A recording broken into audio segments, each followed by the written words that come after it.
So we often get a lot of questions regarding early decision or ED applications or early action, also known as EA applications. So we want to address that. Now with early decision or ED applications, there are some considerations to keep in mind. You as the student, the family, the guidance counselor, and the school are entering into a contractual agreement where each party has to sign that says, should you get accepted to that school, you will be attending. So if you're considering applying ED, what we think is important is to understand what those potential costs are going to be for that particular school. Okay. If you're unsure of what that cost is going to be, or if you're unsure if you can actually afford that school, early decision might not be the best thing for you. That's where you might consider doing early action, okay, because it's a non-binding decision.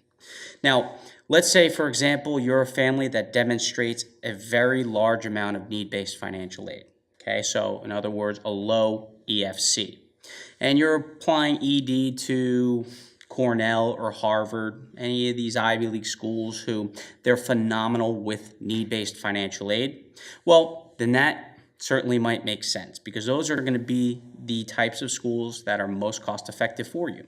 And you'll be able to understand what that potential net cost is going to be. So as long as you're comfortable with that, early decision is certainly a good option.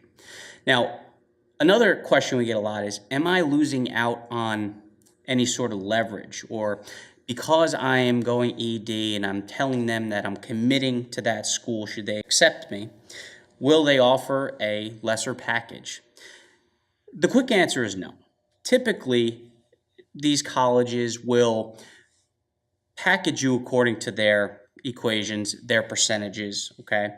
But we have seen on certain cases, some schools might initially offer a lesser reward because they know that. Now, if that's the case, again, why we always say we want to appeal awards, okay? We just want you to be prepared for that. But the quick answer is no. Just because you're applying early decision does not mean you're going to be offered a lesser package. Now with early action or EA is a non-binding decision. Now not every school offers early action, but if they do, we're huge fans because you can apply early action to as many schools as you want, okay?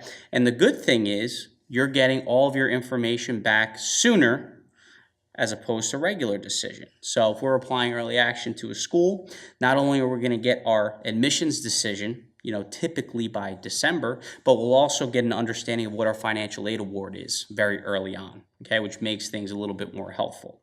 And again, it's non-binding, so really all it does is expedites the process for us. So we are big fans of early action.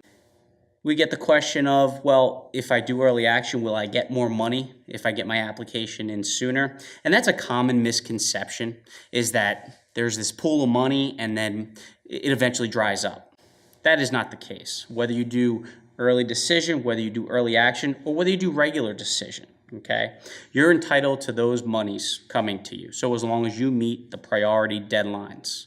As long as you meet deadlines, you're fine. If you miss a deadline, you may be subject to missing out on some money, but it doesn't matter if you submit your forms on the very first day possible or the day before that priority deadline, it's one and the same. So when it comes to questions regarding early decision, early action, or regular decision, we want to make sure as part of our education process that our families are fully aware of all of these concerns.